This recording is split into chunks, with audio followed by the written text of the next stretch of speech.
Boom, one shot. Hey guys, today I'll teach you how to build and play Baruuk, the monk Warframe. Let's get started. Alright, first off, let's go over the build. In our RL slot, we have Swift Momentum for the +6 melee combo duration.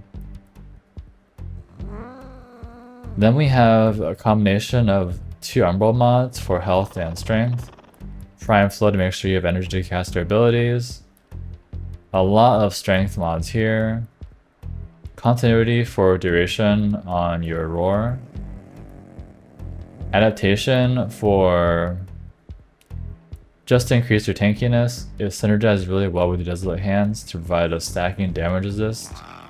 And then the star of this build is Reactive Storm.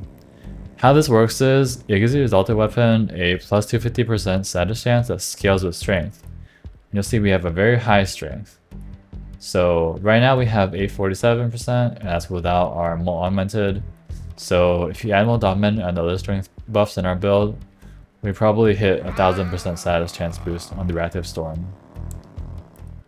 And then we have Arcane Avenger to stack extra critical chance to make our melee hit even harder. Now let's look at the Desert Wind Prime build. So here you see we have this for the critical damage. You can stack it really easily with the energy waves. It increases your damage output by a lot. Here we have viral and electricity. Electricity is really important to proc your melee influence, which will spread your already AoE waves onto even more enemies. And then we have melee damage, attack speed, and this boosts your status proc damage. For example, from electric procs from melee influence, this will multiply it significantly. And then for the rest of the build, Baruuk is not really gun dependent. I pretty much play him with Desert Wind Prime only. If you want to use whatever guns, you can, but if you don't care about the guns like me, then what I would do is you can use the Rata, you can shoot people to increase your melee combo count. You can put a primary dexterity to increase your combo duration. Same thing on the pistols, put a secondary dexterity. Now let's look at the Archon shards. We have a combination of Violet for critical damage. We have the red shards for more damage and more roar. And then this, you might not get it at first, but this is basically just to generate the chip damage we take. Because even though we have adaptation and Desolate Hands, enemies will still be chipping at our health, and this helps keep us stocked up. If you don't want to use this, you can put another critical damage or strength shard, but then you'll have to go to the Warframe and put like Arcane Grace for healing, or maybe Reaper if you want to be tankier. But I would rather have more damage, and I would just sacrifice this Archon slot for the health regen, because we have 5 Archon shard slots and only 2 Arcane slots, so this makes more sense from my perspective. You're probably going to cast your Desolate Hands on them to keep yourself protected, and then you'll cast your second ability, put them to sleep.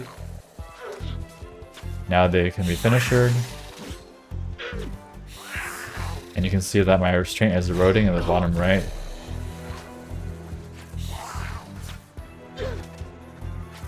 Alright, I think that's enough. We have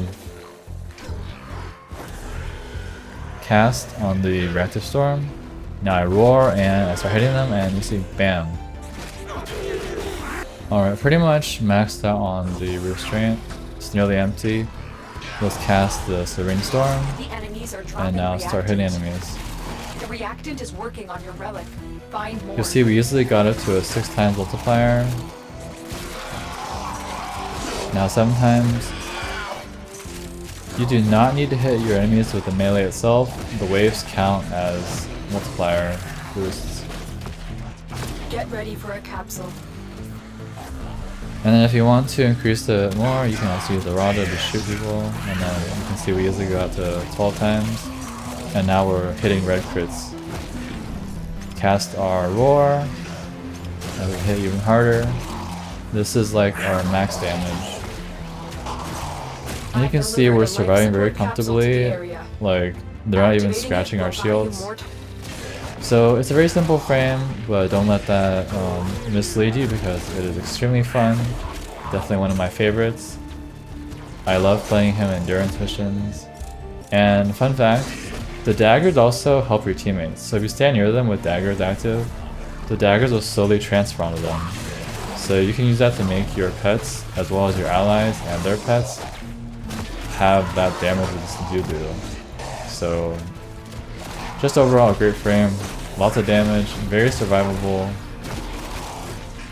extremely high kills per minute with the AoE waves, as well as melee influence.